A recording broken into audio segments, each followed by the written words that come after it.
اعوذ باللہ من الشیطان الرجیم بسم اللہ الرحمن الرحیم۔ میرے اس چینل اصغر ابیضر آفیشیل کے اوپر آنے والے نئے دوستوں کو میری طرف سے السلام علیکم ورحمۃ اللہ وبرکاتہ۔ اور جو بھائی میرے اس چینل کو سبسکرائب نہیں کیا، جنہوں نے ابھی تک، ان سے ریکویسٹ ہے کہ وہ سبسکرائب کر دیں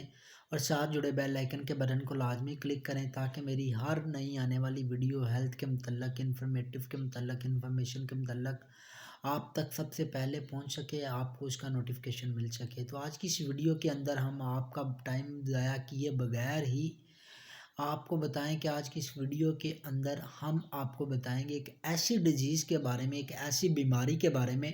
جو اکثر لوگوں کو 6 ماہ یا 1 سال کے بعد کاز ہو جاتی ہے۔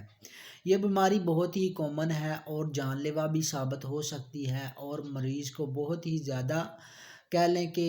پریشانی کا باعث بنتی ہے مریض کے لیے، چونکہ جب یہ بیماری کاز ہوتی ہے تو مریض نہ کچھ کر سکتا ہے، نہ کوئی کام کر سکتا ہے اور نہ ہی اچھی طرح سے کھا پی سکتا ہے۔ مریض ایک طرح کا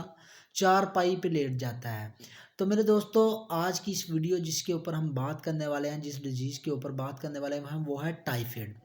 ٹائیفائڈ ایک ایسی بیماری ہے جو اکثر لوگوں کو سال میں 1 دفعہ یا 2 دفعہ لازمی ہوتی ہے اور اکثر اوقات اس کے سمٹمز سال میں 2 سال بعد ظاہر ہونا شروع ہو جاتے ہیں۔ ٹائیفائڈ ایک بیکٹیریا سالمونیلا ٹائفی اور سالمونیلا پیرا ٹائفی اے اور بی کی وجہ سے ہوتی ہے۔ یہ آپ کی انتڑیوں کے اوپر سب سے زیادہ اٹیک کرتے ہیں۔ یہ تھرو اورل یعنی کہ منہ کے تھرو آپ کے ڈائجسٹو سسٹم کے اندر انہیل کر جاتے ہیں اور وہاں پہ جا کے آپ کے ڈائجسٹو سسٹم کو جو ہے نقصان پہنچاتے ہیں، آپ کے ڈائجسٹو سسٹم کو کمزور کر دیتے ہیں، جس کی وجہ سے مریض جو ہے وہ اکثر اس کو پیٹ کے اندر بہت ہی زیادہ درد ہونا شروع ہو جاتی ہے۔ پیٹ کے اوپر ہاتھ لگائے تو تب بھی درد ہوتا ہے اور پیٹ کی رائٹ سائڈ کے اوپر بہت زیادہ اوپر والی سائڈ پہ درد ہوتا ہے۔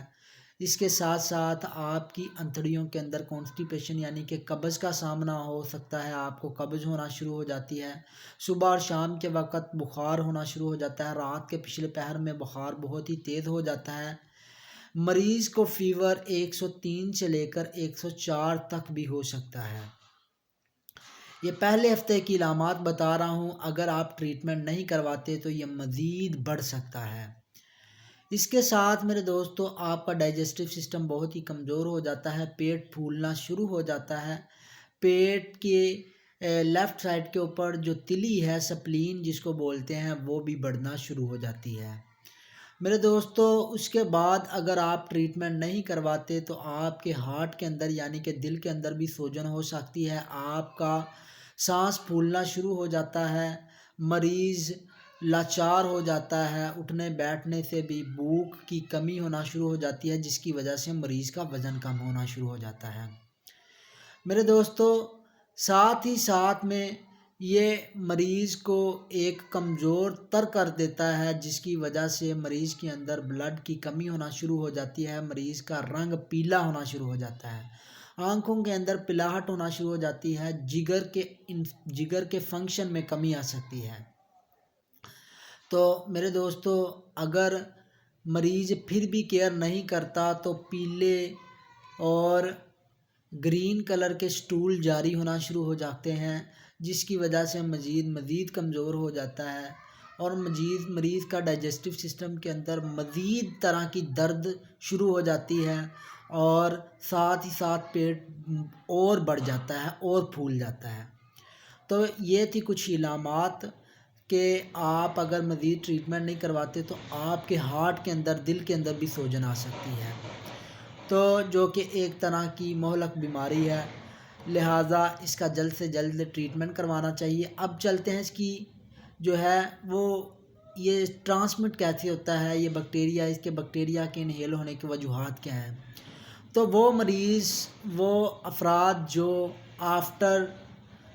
باتھ روم یعنی کہ بیت الخلاء کے بعد اپنے ہینڈ اچھی طرح واش نہیں کرتے، اسی طریقے سے جیسے واش روم سے آتے ہیں، بیت الخلاء سے آتے ہیں، پخانہ کر کے آتے ہیں، تو وہ اچھی طرح سے اپنے ہینڈ کسی اچھے ڈٹرجنٹ سے نہیں واش کرتے، وہ اسی طرح کھانا کھانا شروع کر لیتے ہیں، تو یہ بیکٹیریا پخانے کے اندر ہوتا ہے، تو وہ آپ کے ہاتھ سے آپ کے فوڈ کے اندر انہیل ہو جاتا ہے اور وہاں سے آپ کے کھانے کے تھرو آپ کے معدے میں چلا جاتا ہے، آپ کے ڈائجسٹیو سسٹم میں چلا جاتا ہے۔ اور وہ لوگ جو باہر سے کھانا کھاتے ہیں، جن کے باہر سے کھانے اکثر اوقات زیادہ تر روٹین ہوتی ہے کہ باہر سے کھانا کھاتے ہیں، تو وہ باہر سے کھانا والا فرد جو کھانا بنا رہا ہے اس کے اندر اس کے ہاتھوں کے تھرو جو سالمونیلا ٹائفی بیکٹیریا ہے وہ آپ کے فوڈ میں انہیل ہو جائے اور آپ کے فوڈ جب کھائیں تو وہ آپ کے ڈائجسٹیو سسٹم میں چلا جاتا ہے۔ تو لہذا جب بھی باہر سے کھانا کھائیں تو ان کو جو کھانا بنانے والا ہے اس کو یہ کہا کریں کہ آپ نے اس کے ہینڈ اچھی طرح واش کروا کے پھر کھانا بنائیں، ٹھیک ہے، ورنہ ادروائز باہر سے کھانا نہ کھایا کریں۔ اس کے ساتھ ہی ساتھ میرے دوستو، آپ وہ ٹاول استعمال کرتے ہیں جو کہ ایک انفیکٹڈ پرسن نے استعمال کیا ہے، یعنی کہ جس کے ہینڈ کے اوپر سالمونیلا ٹائفی تھا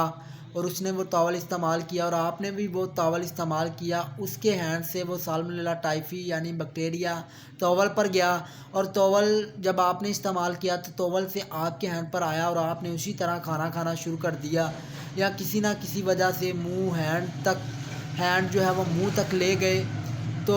وہ بیکٹیریا آپ کے اورل کے تھرو آپ کے ڈائجسٹیو سسٹم میں انٹر ہو جائے گا اور جس کی وجہ سے وہ آپ کو ٹائفائڈ کاز کر سکتا ہے۔ تو یہ کچھ وجوہات تھی، کچھ علامات تھی جن کو آپ سمجھ کر اور جن کا استعمال کر کے آپ اس بیماری سے محفوظ رہ سکتے ہیں، ان کے اندر احتیاط برت کر۔ تو ساتھ ہی ساتھ اپنے بھائی اصغر ابیزر کو اجازت دیجیے گا، اور اس طرح کی نئی نئی ویڈیوز کو دیکھنے کے لیے چینل کو سبسکرائب لازمی کر دیں، اور مزید انفارمیشن لینے کے لیے علاج کے لیے آپ کمنٹ سیکشن میں مجھ سے پوچھ سکتے ہیں، ٹھیک ہے؟ تو انشاءاللہ آپ کا بھائی آپ کو ہر طرح کی گائیڈنس دے گا۔ دعا میں یاد رکھیے گا، آپ کی دعا کا منتظر اصغر ابیزر۔ اللہ حافظ۔